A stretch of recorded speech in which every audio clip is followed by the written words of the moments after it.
Meus queridos irmãos, minhas queridas irmãs, eu vos saúdo em nome de nosso Senhor Jesus.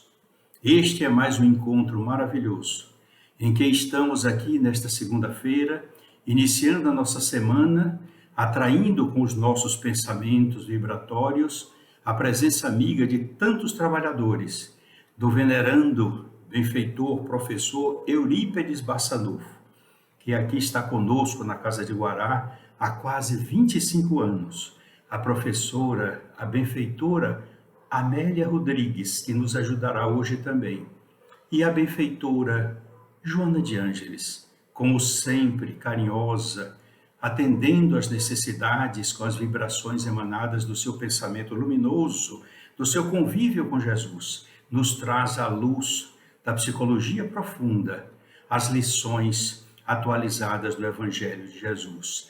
Hoje, meus queridos irmãos, nós teremos o início dos nossos trabalhos, fazendo um exame daquilo que ela nos orientou a todos desde a última segunda-feira. Relembrem, nós temos aqui o nosso Evangelho segundo o Espiritismo e temos o capítulo 13, é o capítulo de estudo, o capítulo de número 13. Esse capítulo de número 13, vocês podem ver aqui, ele está dividido em 3 estudos. A veneranda benfeitora Joana de Ângeles foi maravilhosa. É o capítulo em que ela enriquece de informações, robustece de argumentos, atualizando o pensamento de Jesus na questão não saiba a vossa mão esquerda o que dê a vossa mão direita. Então ela dividiu o estudo desse capítulo, número 13, em 3 partes. A primeira, que foi a semana passada, ela estudou os infortúnios ocultos, portanto, aqueles infortúnios que não são visíveis, levando-nos a despertar a nossa sensibilidade, prescrutar nos olhos, na posição, na forma de falar, na forma de andar, na forma como a pessoa se apresenta a nós, a necessidade verdadeira que está por dentro, os gritos que o coração daquela pessoa realiza pedindo socorro e que nós pensamos que são inaudíveis, mas que captamos com a nossa sensibilidade e nós vamos ao encontro dessa pessoa. Hoje é a segunda parte. Nós vamos trabalhar a beneficência, a arte de fazer o bem, bem feito, atender na necessidade legítima daquela necessidade. E na outra segunda-feira, a terceira parte, nós vamos estudar então a piedade, que é a parte linda. É a parte que vocês poderiam já antecipar, que vocês são ansiosos, curiosos, ansiosos não de defeito, mas desejosos de conhecer mais. A piedade que nós poderíamos fazer uma equiparação antecipada de um processo elevado de empatia para penetrar, estar no lugar do outro, imaginar, sentir as emoções das dores, dos desconfortos que o outro está passando, para que possamos nos colocar no seu lugar e atender nas necessidades menores, em todas, de que ele necessita. Portanto, nós vamos hoje estudar a beneficência. Os itens são de 1 e 11. E nós vamos começar aqui em Mateus, capítulo 6, versículos de 1 a 4, quando tem o título Fazer o Bem Sem Ostentação. Quando Jesus nos diz aqui em Mateus, capítulo 6, versículos 1 a 4, tende cuidado em não praticar as boas obras diante dos homens para serem vistas, pois do contrário não recebereis recompensa de vosso Pai que está nos céus. Assim, quando derdes esmola, não trombeteeis, quer dizer, não alardeiem, não toquem trombetas, trombetear, alardear, fazer a zoada, espalhar o que está fazendo. Quando derdes esmola, não trombeteeis como fazem os hipócritas nas sinagogas e nas ruas, para serem louvados pelos homens. Digo-vos em verdade que eles já receberam a sua recompensa. Reparem que Jesus não condena aqueles que publicam nos jornais, aqueles que divulgam nas redes sociais, aqueles que espalham o bem que estão fazendo, não. Eles optaram pela recompensa dos homens, Portanto, Jesus nos avisa: digo-vos em verdade que eles já receberam a sua recompensa. Mas se nós buscamos a recompensa de Deus, nós deveremos fazer a nossa caridade, deveremos fazer o bem que pudermos com uma mão, para que nem mesmo a nossa outra mão não tome conhecimento. Uma discrição total.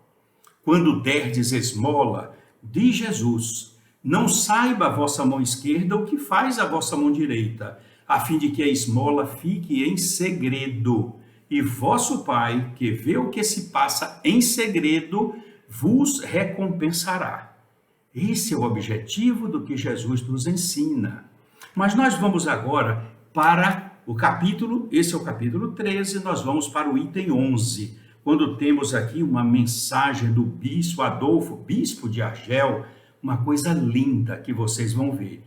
Acompanhe a leitura que nós vamos fazer aqui. Quais as festas mundanas que podereis comparar às que celebrais quando, como representantes da divindade, levais alegria a essas famílias que da vida apenas conhecem as vicissitudes e as amarguras? O que é que ele está dizendo aqui? Que não existe nenhuma festa mundana que nós podemos comparar com aquela festa que nós celebramos, é uma verdadeira festa no céu, quando nós nos colocamos como representantes de Deus, da divindade, e levamos alegria a essas famílias que da vida apenas conhecem as vicissitudes e as amarguras. E eu posso dar um exemplo agora. É o que eu vejo, a alegria com que os nossos trabalhadores do Recanto de Potira levam mensalmente as feiras nutricionais, os enxovais, as roupas usadas e às vezes móveis doados, berços para sorteio.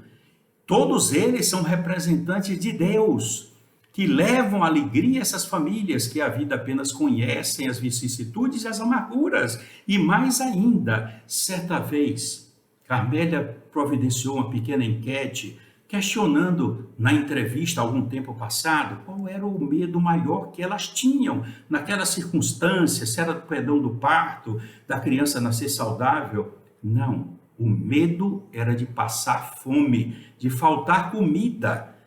E o Recanto de Potira representava para todas elas como se nós fôssemos representantes de Deus, levando ali a alegria do alimento, do amor, da alegria de que todos nós fazíamos com paz e harmonia, acolhendo todas aquelas mamães que estavam ali, crianças, e alguns maridos que iam também ajudar a levar as encomendas nas galhotas, aqueles carrinhos de ferro de construção que botavam ali, porque a feira é grande, é pesada, quase 30 quilos de alimentos, não é uma cesta básica, é uma feira nutricional, mais os enxovais, roupas usadas, então, e mais o frango também, o frango congelado que elas levam para casa, doados também por pessoas caridosas. Então, vocês vejam, nenhuma festa mundana, como diz o bispo de Argel, pode se comparar a um momento de uma festa dessa de alegria no céu, como acontece lá no Recanto de Potira. Aí ele interpreta: por que isso? Porque eles estão faltos de pão, quer dizer, eles têm medo de perder a comida, de não ter comida. E alguns ouviam seus filhinhos gritando repetidamente a chorar estas palavras que, com um agudo punhal, se lhes enterravam nos corações: mamãe, eu estou com fome. Isso é doloroso para uma mãe, para um pai. Por isso que o medo daquelas mães era justamente passarem fome. Mas graças à bondade de vocês, à colaboração ininterrupta daqueles que colaboram mensalmente com as contribuições e doações, nunca faltamos um dia para a entrega dessas feiras nutricionais, nem para os enxovais, nem para as roupas usadas, em quase 14 anos de existência lá. Por isso que a confiabilidade é muito grande naquela região, o Recanto de Potira. E aí ele diz aqui no item 11: compreendei, meus irmãos, as obrigações que tendes para com os vossos irmãos sofredores. Ide ao encontro do infortúnio, ide ao encontro, sobretudo, das misérias ocultas, que são as mais dolorosas. E olha que os infortúnios ocultos nós falamos na semana passada, e vocês vão notar a progressão, a divisão como a veneranda benfeitora Joana de Ângeles estabeleceu pedagogicamente o estudo desse capítulo. Primeiro, os infortúnios ocultos, despertando a nossa sensibilidade para observar, para sentir melhor. Segundo, o dia de hoje, a beneficência, fazer o bem bem feito, de conformidade com as necessidades precisas de cada um daqueles necessitados. E na próxima segunda-feira, a piedade. É linda essa culminância. E ele diz: ide, meus irmãos, e tende em mente estas palavras de Jesus Salvador. Quando vestirdes a um destes pequeninos, lembrai-vos de que é a mim que o fazeis. Aí ele lembrou nesta hora o que Mateus escreveu no capítulo 25, versículos 31 e seguintes. Eu estava com fome, com sede. Vocês se lembram disso? E todas as vezes que atenderdes a um destes mais pequeninos, eu considero que é a mim que vocês estão atendendo. Realmente é uma festa no céu quando isso acontece. E ele diz aqui: é na caridade, meus filhos, que deveis procurar paz do coração, o contentamento da alma, o remédio para as aflições da vida. Porque cada vez que nós fazemos um ato de caridade, nós reduzimos o nosso débito espiritual de outras existências, ou mesmo desta, nós reduzimos. Por isso que a caridade é aquela que proporciona a paz no nosso coração, o contentamento da alma, o remédio para as aflições da vida. E ele conclui dizendo: quanto bem a fazer. Não vos queixeis. Olha que a veneranda benfeitora Joana de Ângeles já nos avisou isso em outras oportunidades. Nós não temos o direito de queixa por tantas benesses que nós temos em nossa reencarnação, tantas possibilidades que Deus nos proporciona de fazer o bem, de fazer a caridade, de resgatar o nosso passado, que não nos cabe perder tempo com queixas. Por isso que ele ressalta: quanto bem a fazer no mundo, não vos queixeis, ao contrário, agradeçam a Deus e prodigalizai a mancheias, quer dizer, entreguem bastante a vossa simpatia, o vosso amor, o vosso dinheiro para todos os que, deserdados dos bens desse mundo, enlanguecem na dor e no insulamento. Adolfo, bispo de Argel. É uma mensagem dignificante, lindíssima. Mas agora nós vamos trabalhar com o nosso velhinho aqui, Jesus, o Evangelho, à luz da psicologia profunda.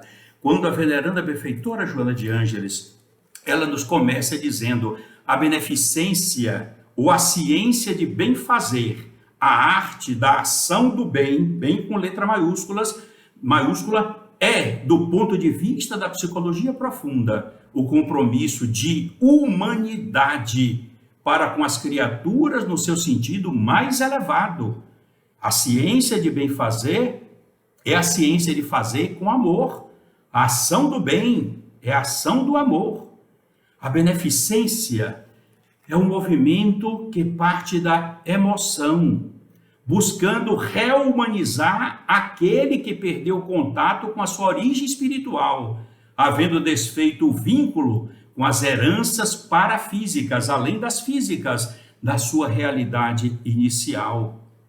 Não havia, para esse autoconhecimento, recurso melhor e mais oportuno do que a beneficência, que se expressa mediante o anonimato das ações dignificantes, de forma que a sua prática não receba o prêmio da gratidão do beneficiado, nem o reconhecimento de ninguém do grupo social. Que coisa linda isso aqui.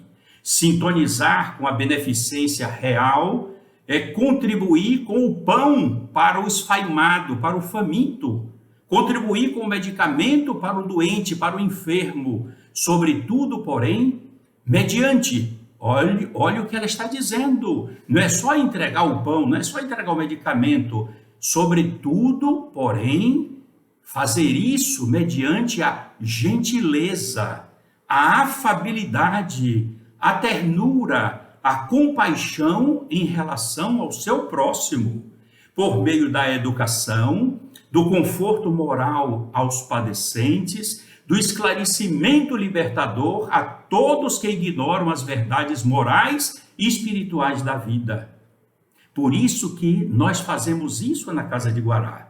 O trabalho sistemático de estudar toda a qualificação espírita na segunda-feira, trabalhando com o Evangelho e com base no Evangelho segundo o Espiritismo, e também no livro da Prefeitura Joana de Ângeles, Jesus, o Evangelho à luz da psicologia profunda. Na terça-feira, o nosso irmão Patrick gloriosamente trabalha com base no livro dos médios, agora a obra do nosso irmão Viana de Carvalho, Médios e Mediunidades. E quinta-feira, Camélia, na série psicológica de Joana de Ângeles, está agora, neste momento, nesta semana que começou há alguns dias, Vidas Vazias, o último livro publicado da Prefeitura Joana de Ângeles. Portanto, nós estamos seguindo o que ela escreveu nesse livro, fazer a caridade por meio da educação, do conforto moral dos padecentes, do esclarecimento libertador a todos que ignoram as verdades morais e espirituais da vida. Quanta lição linda, quanta coisa a fazer, como disse Adolfo, o bispo de Argel, quanta gente a socorrer. É claro que vocês poderão dizer, Ari, mas também nós somos necessitados. Claro que todos nós somos necessitados, mas nós temos o dever de distribuir o conhecimento da doutrina codificada por Allan Kardec, distribuir o conhecimento, solidificar o conhecimento da reencarnação, para que nós possamos realmente iluminar as consciências, a fim de que todos esses que nos ouvem, que nos seguem, compreendam e possam entender com mais facilidade as lições sublimes que Jesus trouxe no Evangelho com o amor de misericórdia. Agora nós vamos contar uma história muito interessante de Malbataan, chamado O Marreco Dourado. Vocês já ouviram falar? Harun al-Rashid, o califa de Bagdá. E Malbataan nos conta que certa noite o poderoso Harun al-Rashid, emir dos crentes, como era chamado, disfarçou-se de mercador e, acompanhado do seu grão-vizir, saiu a passear pelos bairros mais humildes da gloriosa Bagdá. Por que é que ele faria isso? Porque houve uma guerra e ele estava querendo recompensar. O árabe é generoso, a generosidade, diz Malbataan, é uma característica dos corações dos árabes. E ele estava querendo recompensar os seus soldados, principalmente aqueles que mais se destacaram em bravura, em lealdade, em fervor, na defesa dos interesses dele, que é do império dele. Então ele saiu a passear pelos bairros mais humildes da gloriosa Bagdá, disfarçado de simples mercador, acompanhado do seu grão-vizir. Em dado momento, ao entrar numa praça, o monarca avistou 3 soldados sentados ao redor de uma fogueira. Então eles estavam lá conversando, rindo, e o grão-vizir disse para ele: ó, venerável califa, nada deveis recear desses soldados. Já os reconheci. São soldados que regressaram há poucos dias da última expedição a Kerbela. São súditos dedicados, leais, e graças à fidelidade e destemor deles, trouxeram a vitória contra os inimigos de Vossa Majestade. Entendo que poderiam receber uma valorosa recompensa pelo que fizeram de dedicação e coragem. Harun al-Rashid aceitou a sugestão, mas desejou ouvir com segurança, sem que fosse percebido, o que os soldados conversavam, diziam. Então ele aproximou-se mais e atrás assim de um muro de uma casa, ele escutou o primeiro soldado dizer: o que mais desejo na minha vida é fazer uma viagem marítima. Observem como Malbataan conduz essa história. Harun al-Rashid queria, no caso, oferecer uma recompensa, exercer a beneficência de acordo com a necessidade que cada um estivesse sentindo e desejasse. A beneficência real é isso, atender a necessidade real daquele que está necessitado. Então o primeiro disse: o que eu mais desejo na vida é fazer uma viagem marítima. Eu ouvi dizer, dizia ele para os outros 2, que o mar é 1000 vezes mais perigoso do que o deserto, e que os marujos temerários encontram no meio das ondas, das vagas, aventuras imprevistas e maravilhosas. Ele era um valente, ele queria coisa mais ainda perigosa do que o deserto, ele queria viajar no mar. O meu sonho, continuava ele, é entrar numa dessas galeras que percorre os mares da Índia e da China. Quanto a mim, disse o outro soldado, sou modesto e sempre desejei possuir uma pequena propriedade, onde poderei dedicar-me à plantação. Gostaria de levar a vida tranquila de um lavrador. Olha a diferença dos dois. Um agitado, querendo os perigos do mar, e o outro, uma plantação, a vida tranquila de lavrador. E tu, ó Zumbu? Perguntaram os outros dois. Que era o mais bonachão de todos, o mais, vamos dizer assim, que gostava de brincar, o mais alegre. Perguntaram os outros dois beduínos ao terceiro soldado: qual é a tua ambição na vida, ó Zumbu? E ele então disse: vocês querem saber afinal o que eu mais desejo na vida? Respondeu Zumbu: a minha única ambição na vida é comer. Desde que me alistei no exército do califa, não tenho feito outra coisa senão passar fome. Os olhos do califa arregalaram e o califa teve ímpeto para ir pegar o soldado, porque era uma agressão, ele se sentiu ofendido ali naquele momento. Repare, ouvi isso, a minha única ambição na vida é comer. Desde que me alistei no exército do califa, não tenho feito outra coisa senão passar fome. O califa ficou revoltado. E ele continuou: o meu desejo único como soldado do califa, meus amigos, é comer até ficar farto, satisfeito e sem poder nem me levantar. No exército já só passei fome. As palavras de Zumbu enfureceram Harun al-Rashid, que disse ao grão-vizir baixinho: vamos voltar ao palácio, que eu quero castigar esse cão filho de cão. Era quando o árabe estava revoltado, quer dizer, cão filho de cão. Cachorro, filho de cachorro. Cão, filho de cão. Voltemos ao palácio, que eu quero castigar esse miserável o mais depressa possível. Nunca mais ele terá a ousadia de queixar-se do passadio abundante que eu propicio aos guerreiros do Islã. Repare, ele ficou realmente abusado. E o que será que vai acontecer com Zumbu? No dia seguinte, os 3 soldados foram levados ao palácio de Harun al-Rashid. Só que eles estavam surpresos. Por quê? Qual foi a razão? Não sabiam que eles tinham sido escutados. Eles estavam muito surpresos diante daquele tempestivo comparecimento na presença do próprio califa, no salão real, com a presença de todos os ministros ali. Então, Harun al-Rashid, circunspecto, sereno, falou: resolvi conceder-vos, pelos bons serviços prestados como heróis ao meu exército, as seguintes recompensas. Abil Hadid vai ser nomeado fiscal dos negócios e poderá viajar durante o tempo que quiser na galera de minha propriedade. É o que Abil queria, viajar pelos mares, e ele ficou tão surpreso e feliz. Como é que esse califa adivinhou que eu queria isso na minha vida? Reparem, eles não sabiam que eles estavam sendo vigiados na noite anterior. O valente Ibn Haraf será presenteado com um pequeno oásis, rico de plantações, onde poderá por muitos anos beneficiar-se com os frutos do seu trabalho. Haraf palpitava de alegria, mas como Alá é misericordioso e bom, e ele realmente, Harun al-Rashid, é o vigário de Alá na terra, porque captou os nossos desejos. E aí ele continuou, Harun al-Rashid, mais circunspecto agora, disse: Zumbu, antes de ser desligado do meu exército, vou oferecer-lhe um lauto banquete, na certeza de conceder-lhe a recompensa que mais ambiciona nesta vida. E no mesmo instante, Zumbu foi levado a um salão vizinho, onde já estava preparada uma mesa suntuosa, cheia de manjares deliciosos, bolos, frutas secas, doces e 1000 iguarias finíssimas.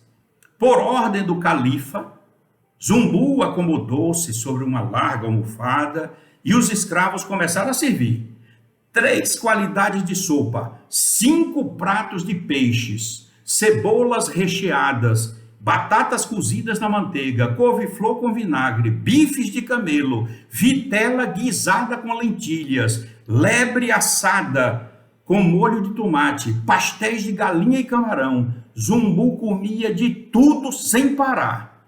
O califa de pé, assombrado, assistia àquela demonstração de um incrível glutão desesperado, parecendo que estava morrendo de fome, tudo, devorava tudo que tinha, até as migalhas do prato ele comia. E para completar, Zumbu ainda comeu algumas peras, 3 maçãs, meio melão, uvas e tâmaras doces. E ainda não recusou a sobremesa, com 5 bolos e as tortas com mel. O califa estava assustado com aquela fome canina. E aí perguntou: já estás farto, ó Zumbu? Você realmente está farto?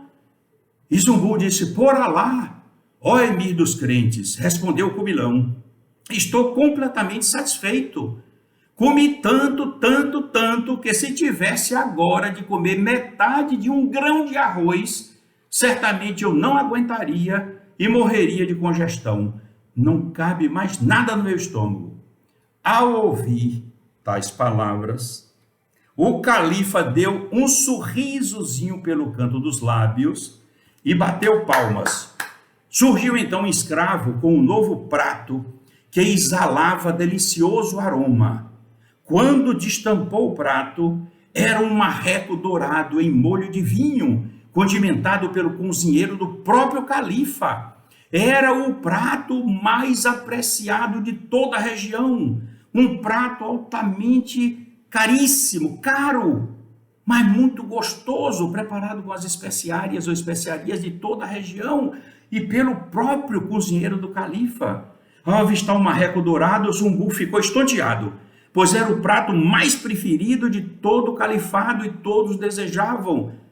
O soldado não hesitou, disse: califa, em nome de Alá, não será um pecado recusar um manjar tão elegante, digno de Maomé o profeta, com ele a oração e a paz e a bênção de Alá.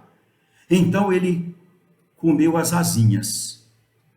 Depois de comer as 2 asinhas, Zumbu, de bocado em bocado, acabou devorando o marreco inteiro, só deixando os ossos. Foi aí que Harun al-Rashid entrou com aquele sorriso largo, no desejo de punir, porque ele mentiu. Zumbu, exclamou Harun al-Rashid, disseste-me há pouco que já estavas farto, saciado, satisfeito, e acabaste comendo ainda um marreco inteiro. Tiveste, portanto, a ousadia de mentir para o teu rei, para o vigário de Alá na terra. O teu crime gravíssimo merece a mais severa punição. Vai ser enforcado imediatamente.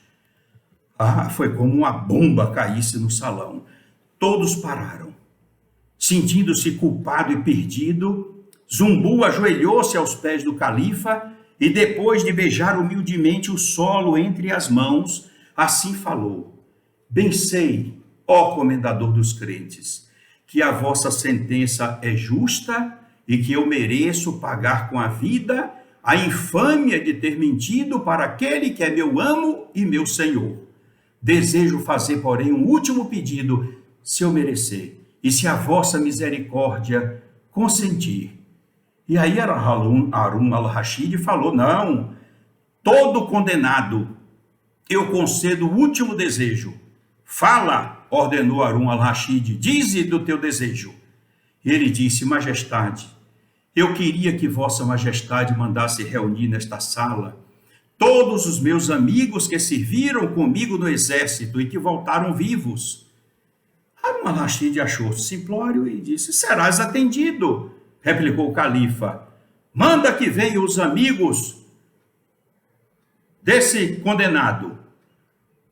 E aí parou para ver. Ele pensou uns 10 ou 20. Momentos depois, Zumbu era muito querido, era muito espontâneo e todos gostavam dele. Momentos depois começaram a chegar os amigos de Zumbu. Entraram no salão 100, 200, 300, quase 500 amigos do condenado. O califa que estava do lado de fora gritou: basta, neste salão não cabe nem mais uma agulha. Para! Disse para os soldados. Aí Zumbu tomou a frente e disse: perdão, ó emir dos crentes. Vou fazer que apareça mais espaço vazio dentro do salão. E Harun al-Rashid disse: eu não acredito. E Zumbu adiantou-se e gritou para os soldados: soldados, o nosso glorioso soberano Harun al-Rashid, califa de Bagdá, vigário de Alá na terra, quer agora entrar neste salão, lugar para o vigário de Alá. Quando ele disse isso, os soldados se encolheram. Foi uma coisa assim, ó, se encolheram, murcharam, e aquela ordem repercutiu como uma bomba no meio dos soldados. Comprimiram-se, formando no meio do salão um grande círculo vazio. Para o centro daquele círculo, o califa foi conduzido com todas as homenagens. E Zumbu disse na frente dos amigos: meu soberano, o que se passou neste recinto foi o mesmo que ocorreu no meu estômago, quando o marreco dourado foi trazido. As comidas se comprimiram nas paredes do meu estômago e o marreco, que é o califa dos manjares, o sultão dos manjares, pôde entrar sem constrangimento no meu estômago. Olha a sabedoria de Zumbu. Harun al-Rashid achou muito inteligente o original estratagema de Zumbu, revogou a sentença de morte e foi aplaudido por todos os 500 soldados que ele havia proferido. Então, revogou e nomeou na frente de todos o inteligente Zumbu como supervisor geral de onde? Da cozinha do Palácio Real.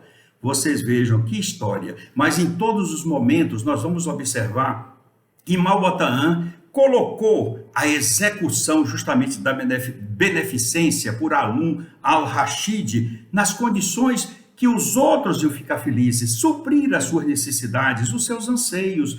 O primeiro para navegar no própria embarcação, né, do califa. O outro ganhou um pequeno oásis com plantações, é o que ele queria. E esse daí ganhou o almoço, se fartou, quase foi para a forca e no fim terminou como supervisor geral da cozinha do Palácio Real. Todos ficaram felizes. Esse exemplo de beneficência é interessante, mas na realidade não é equivalente em termos de realização, mas em termos de sentido, a beneficência que a veneranda benfeitora trabalha aqui e que está no Evangelho segundo o Espiritismo, na realidade não é para objetivar exclusivamente a felicidade daqueles, mas a contemplação, a solução das necessidades daqueles que estão passando por aqueles problemas. O primeiro capítulo que ela trabalhou foi o quê? Os infortúnios ocultos.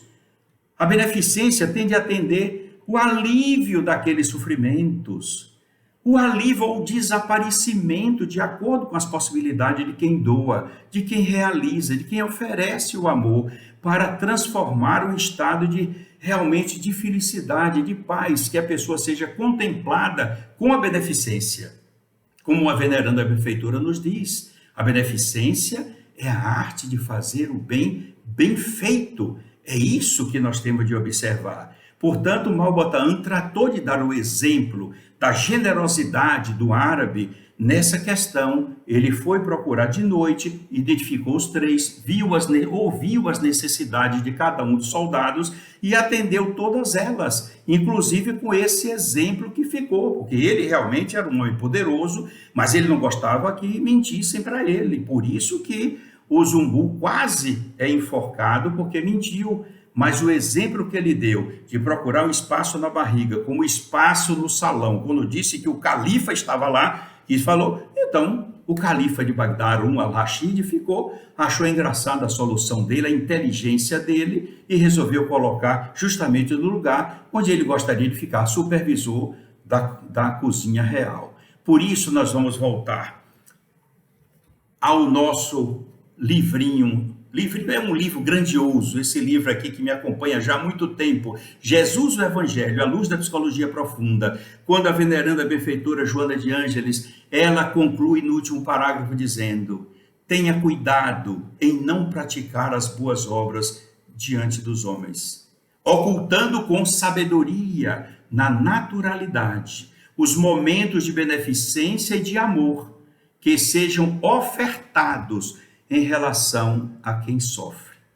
É uma coisa linda esse trabalho. Portanto, nós vamos concluir relembrando.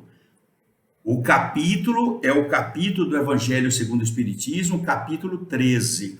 Não saiba a vossa mão esquerda o que dê a vossa mão direita. A última segunda-feira, nós estudamos os infortúnios ocultos. Hoje, nós estamos estudando a beneficência. Descobrir o infortúnio oculto, a beneficência vai fazer o bem bem feito, atendendo às necessidades daquele que é portador dos infortúnios ocultos, das dores não vistas, mas sentidas, prescrutadas pelo nosso trabalho em nome do amor de misericórdia, realizando a beneficência, fazendo o bem bem feito para aquela pessoa, atendendo às necessidades precisas daquele que está com os infortúnios ocultos ou outras necessidades. E na próxima segunda-feira, vamos falar sobre a piedade, aquele sentimento excelso, elevado, de colocar-se no lugar do outro, sentir a dor do outro e imaginar quanto poderia fazer se fosse possível, se estivesse no lugar daquela pessoa, quanto nós gostaríamos de receber mais, estimulando-nos a dar mais do que realmente a pessoa se sinta necessitada para se sentir feliz. Que Jesus os abençoe. Que o nosso querido Mestre de Nazaré envolva todos os seus corações com muita paz, com muita luz, com muito amor de misericórdia. Que os seus lares sejam beneficiados por essas vibrações que estão circulando nas energias das internet. Mas desde quando vocês assistem às nossas mensagens, a minha, a de Patrício, a de Carmélia, que mentalizam no início estarem dentro da casa de Guará, vocês atraem com os seus pensamentos a presença, a companhia amiga dos espíritos que lá trabalham, que sentem as nossas necessidades, que auscultam aqueles nossos anseios e sabem do que nós estamos passando, do que nós estamos sofrendo, porque eles sentem, têm piedade de nós e se prontificam a nos ajudar, transformando o lar de cada um de vocês um foco de radiação de paz que se estende junto ao culto do Evangelho do lar para todos os vizinhos. Nós observamos que quando alguém faz o culto do Evangelho no lar, todavia, todos os vizinhos, tudo se ilumina. Quando alguém faz um culto do Evangelho no edifício de apartamentos, todo o edifício se ilumina. Que possamos ter sempre o benefício do amor de Jesus, através dos espíritos amigos que estão nos ajudando sempre. Que façamos as nossas preces, objetivando atrair os espíritos amigos, para que possamos ter a inspiração necessária para o nosso trafegar nos pedregulhos da vida, com coragem, determinação, nunca nos afastando das pegadas luminosas de Jesus, que irão mostrar-nos o caminho da felicidade suprema. Pensemos na nossa veneranda benfeitora Joana de Ângeles e no nosso querido amigo Dr. Flávio Rovella, que tem nos ajudado a todos através das suas irradiações de paz, de luz e de amor, facultando-nos, através da nossa fé, mobilizar o fluido cósmico universal para que possamos sustentar a nossa saúde e, com o nosso entusiasmo, poder realizar todas as missões que nos são confiadas pelo plano espiritual, muitas delas que aceitamos antes de nossas reencarnações e que estamos ainda por cumprir ou concluir, ou então iniciar outras. Que Jesus, na sua infinita misericórdia, nos abençoe a todos e nos envolva a todos com a sua paz, com a sua luz, com o seu amor. Deus os abençoe, meus queridos irmãos. Muita luz nas suas vidas. Que assim seja.